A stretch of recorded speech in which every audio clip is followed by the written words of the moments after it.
AB എന്താ എങ്ങനെ? ഇതിനു മുൻപൊക്കെ വന്നപ്പോ നീ എന്താ ആക്റ്റീവ് ആയിരുന്നു? എന്താ പറ്റിയ? ജോണി ചായം പോയോ? ആഹാ, അപ്പൊ നിനക്ക് സംസാരിക്കാനൊക്കെ അറിയാം.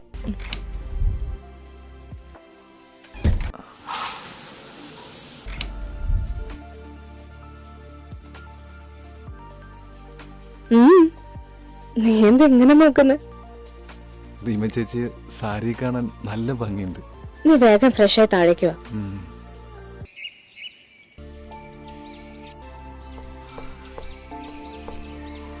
നീ എന്നോടിങ്ങനെ നോക്കിയേക്കുന്നു? ഒന്നുമില്ല.